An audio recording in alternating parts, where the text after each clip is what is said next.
आज हामी युनिट 7 को मोटिभेसन एन्ड इमोसन बारे कुरा गर्नेछौँ। किन हामीले केही काम गर्न मन लाग्छ र हाम्रो भावना कसरी काम गर्छ भन्ने कुरा बुझ्न पाउनेछौँ। यो विषय 11 मार्क्सको लागि धेरै महत्त्वपूर्ण छ, त्यसैले पुरा भिडियो ध्यान दिएर हेरौँ। मोटिभेसन भन्नाले त्यो साइकोलोजिकल प्रोसेस हो जसले हामीलाई कुनै लक्ष्यतर्फ काम गर्न विलिङ बनाउँछ। यो हाम्रो भित्री शक्ति हो जसले हाम्रो व्यवहारलाई ऊर्जा दिन्छ, दिशा देखाउँछ र निरन्तरता दिन्छ। मोटिभेसन भनेको हाम्रो क्रियाकलापको पछाडि रहेको कारण वा इच्छा हो। यो एक कन्टिन्युअस, डाइनामिक र गोल ओरिएन्टेड प्रक्रिया हो। Characteristics of motivation. Continuous process. Motivation कहिले रोकिँदैन। समयसँगै हाम्रो आवश्यकताहरू परिवर्तन हुँदै जान्छन् र मोटिभेसन पनि बदलिन्छ। Goal oriented. यसले हाम्रो व्यवहारलाई कुनै निश्चित उद्देश्यतर्फ लैजान्छ। Psychological concept. यो हाम्रो भित्री मानसिक अवस्था हो जुन हाम्रो क्रियाकलापलाई प्रभावित गर्छ। एनर्जाइजिङ फोर्स। मोटिभेसनले हामीलाई प्रयास गर्न र निरन्तरता राख्न ऊर्जा दिन्छ। पोजिटिभ र नेगेटिभ मोटिभेसन। पुरस्कार वा सजायबाट पनि प्रेरित हुन सक्छ। Systematic orientation. यो व्यक्ति, वातावरण र लक्ष्यको अन्तर्क्रियाबाट बनिन्छ। Need satisfying. मोटिभेसन प्राय पूर्ति नभएका आवश्यकताहरूले उत्पन्न हुन्छ जसले तनाव र प्रेरणा पैदा गर्छ। Importance of motivation. मोटिभेसनले लक्ष्यतर्फको व्यवहार सुरु र निरन्तर बनाउँछ। यसले हाम्रो प्रदर्शन, उत्पादनशीलता र सिकाइलाई बढावा दिन्छ। कठिनाइहरू आए पनि निरन्तरता राख्न मद्दत गर्छ। निर्णय लिन र समस्या समाधान गर्न प्रभाव पार्छ। साथै यो व्यक्तिगत विकास र आत्मसाक्षात्कारका लागि पनि अत्यन्त जरुरी छ। संगठन र व्यक्तिगत लक्ष्यहरू प्राप्त गर्न मोटिभेसन अनिवार्य हुन्छ। Motivational cycle. Need or desire. कुनै आवश्यकता वा लक्ष्य पहिचान हुन्छ। Tension or drive. भित्री अवस्था जसले असन्तुष्टि पैदा गर्छ र काम गर्न प्रेरित गर्छ। बिहेभियर र एक्सन। आवश्यकतालाई पूरा गर्न गरी प्रयास गर्छ। लक्ष्य पूरा हुँदा तनाव कम हुन्छ।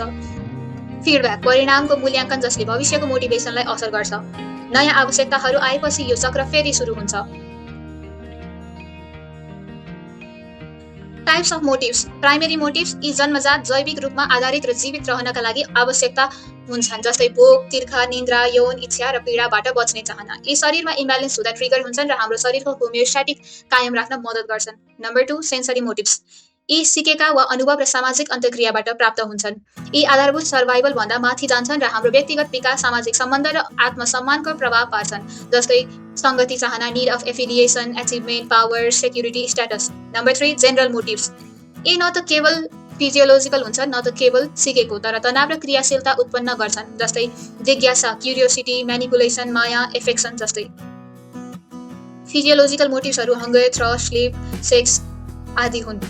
Psychological motives need for affiliation, सामाजिक सम्बन्ध, अचिभमेन्ट, पावर जस्तै हुन्।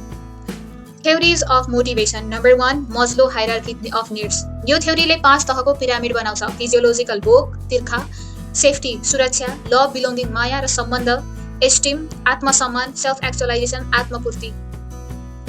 तल्लो तहका आवश्यकताहरू पूरा भएपछि मात्र माथिल्लो तहका आवश्यकता प्रेरणा दिन्छन्। यो थ्योरीले ग्रोथ र फुलफिलमेन्टमा जोड दिन्छ। Number 2, instinct theory of motivation. यो थ्योरी भन्छ कि हाम्रो व्यवहार जन्मजात जैविक इन्स्टिङ्क्टले ड्रिभन हुन्छ। यी फिक्स्ड र सिक्न नपर्ने प्याटर्न हुन् जुन जीवित रहन आवश्यक छन्। Number 3, drive theory of motivation. Motivation हाम्रो भित्री बायोलोजिकल ड्राइभ्सबाट आउँछ जसले इन्टर्नल टेन्सन घटाउन चाहन्छ, हाम्रो शरीरको होमियोस्ट्याटिक कायम राख्नका लागि आवश्यकतालाई पूरा गर्न प्रेरित गर्छ। Number 4, cognitive theory of motivation. यसले मेन्टल प्रोसेस जस्तो एक्सपेक्टेसन्स, गोल र बिलिफ्सलाई महत्त्व दिन्छ। मोटिभेसन एन्टिसिपेसन र प्लानिङबाट प्रभावित हुन्छ। Self efficacy theory. आफ्नो क्षमताप्रति विश्वास, सेल्फ इफिकेसीले मोटिभेसनमा ठूलो भूमिका खेल्छ। जब सेल्फ इफिकेसी उच्च हुन्छ तब मानिसले बढी प्रयास र निरन्तरता देखाउँछ। Number 6, expectancy theory.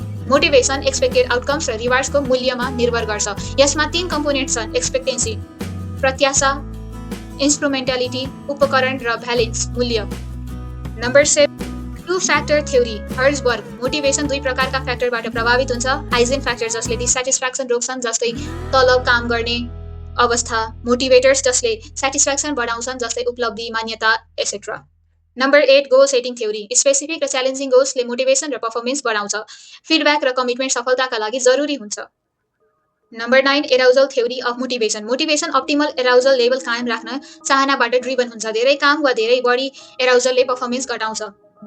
10 equity theory of motivation motivation perceived फेयरनेसमा आधारित हुन्छ यसले डिस्ट्रिब्युटिभ जस्टिस नतिजाको न्याय प्रोसिड्युरल जस्टिस इन्टरेक्सनल जस्टिसमा ध्यान दिन्छ यी थ्योरिजले मोटिभेसनको विभिन्न पक्षहरू बुझ्न मद्दत गर्छन् र हाम्रो व्यवहारलाई कसरी प्रभावित गर्छ भन्ने स्पष्ट पार्छन् मोटिभेसनल कन्फ्लिक्ट आज हामी मोटिभेसनल कन्फ्लिक्टको बारेमा कुरा गर्नेछौँ जब हामीलाई कुनै निर्णय लिन गाह्रो हुन्छ किनभने हामी फरक फरक विकल्पहरू बीच झुकाव हुन्छ तब त्यस्तो अवस्था मोटिभेसनल कन्फ्लिक्ट भन्छन् नम्बर 1 एप्रोच कन्फ्लिक्ट यो तब हुन्छ जब दुईवटा आकर्षण विकल्पहरू बीच छनौट गर्नुपर्छ दुवै विकल्प मन पर्ने हुन्छ जसले डिसिजन मेकिङमा टेन्सन पैदा गर्छ जस्तै दुईटै राम्रो जब अफर मध्ये एक रोज्नुपर्ने नम्बर 2 एभोइडेन्स कन्फ्लिक्ट यो तब हुन्छ जब दुईवटा नकारात्मक वा असहज विकल्पहरू बीच छनौट गर्नुपर्छ दुवै विकल्प नराम्रो हुन्छन् जसले स्ट्रेस र इन्डिसिजन ल्याउँछ जस्तै गाह्रो काम रोज्नु वा बेरोजगारी सामना गर्नु नम्बर 3 एप्रोच एभोइडेन्स कन्फ्लिक्ट यो तब हुन्छ जब एउटै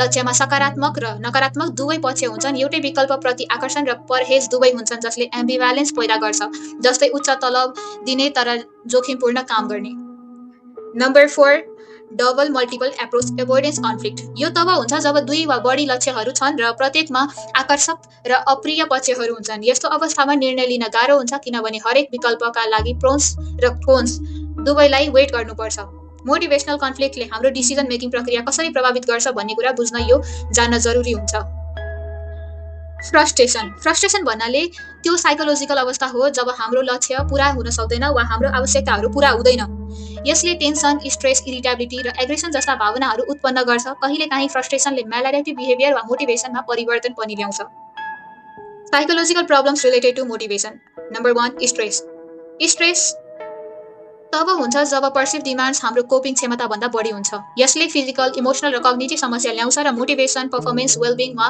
नकारात्मक प्रभाव पार्छ number 2 post traumatic stress disorder PTSD भनेको ट्रमाटिक इभेन्ट पछिको एङ्जाइटी डिसअर्डर हो यसमा फ्ल्यासब्याक्स एभोइडेन्स र हाइपर एराउजल जस्ता सिम्पटम्स देखिन्छ यसले मोटिभेसन इमोसनल रेगुलेसन र दैनिक फङ्सनिङमा असर गर्छ नम्बर 3 बुलिमिया नर्भोसा यो इटिङ डिसअर्डर हो जसमा बिन्ज इटिङ पछि कम्पेन्सेटरी बिहेभियर हुन्छ यो बडी इमेज र इमोसनल डिस्ट्रेसबाट प्रेरित हुन्छ र स्वास्थ्य खानपान र सेल्फ केयरमा मोटिभेसन घटाउँछ नम्बर 4 एनोरेक्सिया नर्भोसा यो इटिङ डिसअर्डर हो जसमा सेल्फ स्टार्भेसन र वेट लस हुन्छ यसमा फियर अफ गेनिङ वेट र डिस्टोर्टेड बडी इमेज हुन्छ यसले गम्भीर फिजिकल र साइकोलोजिकल असर पुर्याउँछ नम्बर 5 बिन्ज ड्रिङ्किङ भनेको छोटो समयमा अत्यधिक मदिरा सेवन हो यसले स्ट्रेस वा सोशल प्रेसरबाट कोपिङ गर्नका लागि गरिन्छ यसले जजमेन्ट मोटिभेसन र हेल्थमा नकारात्मक प्रभाव पार्छ धेरै स्टडिज अनुसार बिन्ज ड्रिङ्किङले ब्रेन ड्यामेज इम्पेयर जजमेन्ट र स्वास्थ्य समस्यामा एकदमै महत्त्वपूर्ण योगदान दिएको छ नम्बर 6 सब्स्टेन्स रिलेटेड डिसअर्डर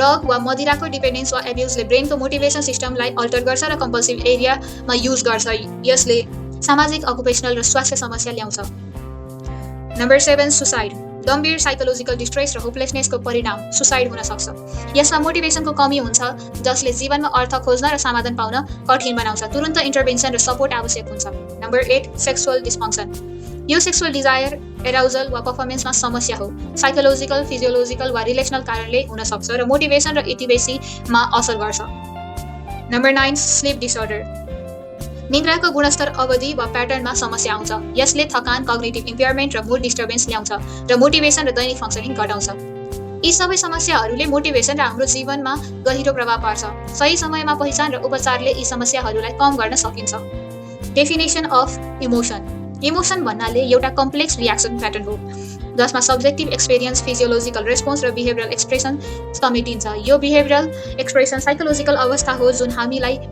व्यक्तिगत रूपमा महत्त्वपूर्ण स्टिमुलाईमा प्रतिक्रिया दिन उत्प्रेरित गर्छ इमोसनमा अनुभव व्यवहार र शारीरिक तत्त्वहरू हुन्छन् जसले हाम्रो सोच क्रिया र वातावरणसँग अनुकूलनमा प्रभाव पार्छ characteristics of emotion subjective and conscious experience हामी आफैलाई महसुस गर्ने र सचेत हुने अवस्था हो फिजियोलोजिकल चेन्ज जस्तै हृदय गति बढ्नु हर्मोनको गतिविधि बिहेभियरल र एक्सप्रेसिभ रेस्पोन्सेस अनुहारको हावभाव ब्रिफ एन्ड इन्टेन्स छोटो समयका लागि तीव्र अनुभव हुन्छ एडाप्टिभ एन्ड फङ्सनल जीवित रहन र सामाजिक सम्बन्ध बनाउन मद्दत गर्छ युनिभर्सल इमोसन्स सबै संस्कृतिमा समान रूपमा देखिने मुख्य भावना पोजिटिभ अर नेगेटिभ सकारात्मक वा नकारात्मक दुवै हुन सक्छ इन्भल्भ्स कग्निटिभ एप्राइजल सोच र व्याख्या पनि समावेश हुन्छ डाइनामिक एन्ड फ्लक्चुएटिङ भावनाहरू निरन्तर परिवर्तनशील हुन्छन् इम्पोर्टेन्स अफ इमोसन। इमोसनले हाम्रो व्यवहार र नियन्त्रणमा प्रेरणा दिन्छ। यसले संसार र सामाजिक सम्बन्धलाई सहज बनाउँछ, सिकाइ र सम्झनामा मद्दत गर्छ, जीवित रहनका लागि फिजियोलोजिकल अवस्था नियन्त्रण गर्छ,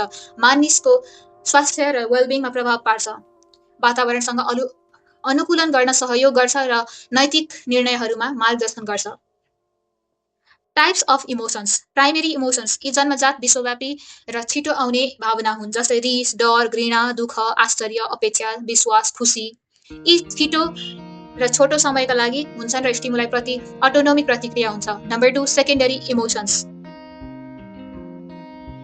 यी अनुभव र उच्च कग्निटिभ प्रोसेसिङबाट विकसित हुन्छन्। सामाजिक सन्दर्भ र व्यक्तिगत इतिहासले प्रभाव पार्छ, जस्तै माया, अपराधबोध, लाज, गर्व, ईर्ष्या, जलन। यी लामो समय टिक्ने भावना हुन्।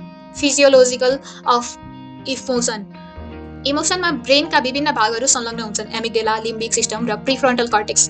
अटोनोमिक नर्भस सिस्टम सक्रिय हुन्छ, जसमा सिम्प्याथेटिक र प्यारासिम्प्याथेटिक नर्भस सिस्टमको रेस्पोन्स समावेश हुन्छ। हार्मोनल परिवर्तनहरू पनि हुन्छन्, जस्तै एड्रिनलिन र कोर्टिसोल। न्युरल पाथवेजले इमोसनल स्टिमुलाईलाई प्रोसेस गर्छ र प्रतिक्रिया रेगुलेट गर्छ। शारीरिक रूपमा हृदय गति, पसिना, मसल टेन्सन र अनुहारका भावहरू देखिन्छ। Cognitive changes in emotion. जब हामी कुनै इमोसनल स्टिमुलसलाई एप्राइजल र इन्टरप्रिटेसन गर्छौँ, तब हाम्रो सोच, विश्वास र एक्सपेक्टेसनमा परिवर्तन आउँछ। कग्निटिभ एप्राइजल भन्नाले हामीले कुनै घटना वा परिस्थितिलाई फरक तरिकाले हेर्ने प्रक्रिया हो, जसले हाम्रो इमोसनल एक्सपिरियन्सलाई कम वा बढी बनाउन सक्छ। इमोसनले हाम्रो एटेन्सन, मेमोरी, डिसिजन मेकिङ र इनिबिटरी कन्ट्रोल जस्ता कग्निटिभ फङ्सनमा प्रभाव पार्छ। यसले एक्जिक्युटिभ फङ्सन र कग्निटिभ कन्ट्रोल प्रोसेसलाई पनि प्रभावित पार्छ। Behavioural changes in emotion. इमोसनले बिहेभियरल चेन्जेसमा अब्जर्भेबल एक्सप्रेसन, जस्तै फेसियल एक्सप्रेसन, जेस्चर र पोस्चर समावेश हुन्छ। हामीले देख्ने एक्सन टेन्डेन्सी पनि हुन्छन्, जस्तै एप्रोच वा एभोइडेन्स व्यवहार। इमोसनले हाम्रो भर्बल र नन भर्बल कम्युनिकेसनमा परिवर्तन ल्याउँछ र सोसियल इन्टरेक्सन तथा कोपिङ रेस्पोन्सलाई मोडुलेसन गर्छ। इमोसनल स्ट्याटस अनुसार बिहेभियरल एक्टिभेसन वा इनिबिसन देखिन्छ। Theories about nature of emotion. Number 1 James ल्याङ थ्योरी। यो थ्योरी भन्छ कि इमोसन हाम्रो शरीरमा हुने फिजियोलोजिकल सेन्सको पर्सेप्सनबाट उत्पन्न हुन्छ। यसको साइकल यसरी हुन्छ: स्टिमुलसदेखि फिजियोलोजिकल एराउजल निस्किन्छ अनि इमोसनल एक्सपिरियन्स आउँछ। यसले बडीले फिडब्याकलाई इमोसनको आधारमा मान्छ। Number 2 Cannon Bard theory. यस थ्योरी अनुसार इमोसन र फिजियोलोजिकल एराउजल एकै समयमा तर स्वतन्त्र रूपमा निस्किन्छ। यसको साइकल स्टिमुलस पछि थ्यालामसले सिग्नल एकैसाथ कोर्टेक्स, इमोसन र अटोनोमिक नर्भस सिस्टम एराउजलमा पठाउँछ। Number 3 स्क्याटर्स 2 factor theory. यो थ्योरी भन्छ कि इमोसन, फिजियोलोजिकल एराउजल र कग्निटिभ इन्टरप्रेसन दुवै निर्भर गर्छ। Emotion is equals to arousal plus level of context. यसले इमोसनल एक्सपिरियन्सको भेरिएबिलिटीलाई एप्राइजल मार्फत बुझाउँछ। Number 4 2 factor theory of emotion. स्क्याटरको थ्योरी जस्तै यसले फिजियोलोजिकल एराउजल र कग्निटिभ फ्याक्टरको इन्टरेक्सनलाई इमोसनको उत्पत्तिमा जोड दिन्छ। कग्निटिभ रिएप्राइजल जस्तो टेक्निकले नेगेटिभ इमोसनलाई रेगुलेट गर्न मद्दत गर्छ र इमोसनल ब्यालेन्स कायम राख्न सहयोग गर्छ। Relation between emotion and motivation. Emotion र मोटिभेसन दुई इन्टरकनेक्टेड साइकोलोजिकल प्रोसेस हुन्, जसले हाम्रो व्यवहारलाई सक्रिय र ऊर्जा दिन्छन्। मोटिभेसन भनेको गोल डाइरेक्टेड बिहेभियर हो, जसले हामीलाई कुनै काम गर्न प्रेरित गर्छ। इमोसन भनेको साइकोलोजिकल अवस्था हो, जसमा अनुभव, फिजियोलोजिकल रेस्पोन्स र एक्सप्रेसन हुन्छ। Emotions influence on motivation. Positive emotion जस्तै खुसी र एक्साइटमेन्टले मोटिभेसन र लक्ष्यतर्फ प्रयासलाई बढाउँछ। नेगेटिभ इमोसन जस्तै डर र फ्रस्ट्रेसनले मोटिभेसनलाई रोक्न वा रिडाइरेक्ट गर्न सक्छ। इमोसनहरू रिवार्ड्स वा पनिसमेन्टको रूपमा काम गर्छ, जसले मोटिभेटेड बिहेभियरलाई प्रभावित गर्छ। Motivation illicit emotional response. सफलता पाएपछि हामीलाई जोय र सेटिस्फ्याक्सन महसुस हुन्छ। असफलतापछि डिसएपोइन्टमेन्ट र फ्रस्ट्रेसन महसुस ल्याउँछ।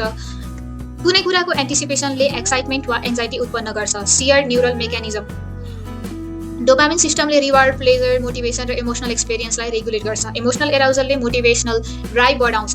कग्निटिभ एप्राइजल एन्ड लेभलिङ। इमोसन्सले फिजियोलोजिकल स्ट्रेसलाई कन्टेक्स्ट अनुसार इन्टरप्रेट गरेर उत्पन्न हुन्छन्, जसले मोटिभेसनको इन्टेन्सिटी र डाइरेक्सनमा प्रभाव पार्छ। Adaptive functions. इमोसनहरूले गोल सेलेक्सन र पर्सिस्टेन्टमा मार्गदर्शन गर्छन्। मोटिभेसनले इमोसनल एनर्जीलाई पर्पजफुल बिहेभियरमा च्यानल गर्छ। Mutual influence. मोटिभेसनले इमोसनल एक्सपिरियन्सलाई सेभ गर्छन्, किनभने गोल्स र एक्सपिरियन्स सेट गर्छ। इमोसनहरूले फिडब्याक दिन्छन्, जसले मोटिभेसनलाई आउटकम्स र इन्भाइरोमेन्ट अनुसार मोडिफाई गर्छ। यसरी इमोसन र मोटिभेसन एकअर्कासँग गहिरो सम्बन्ध राख्छ र हाम्रो व्यवहारलाई प्रभाव पार्छ।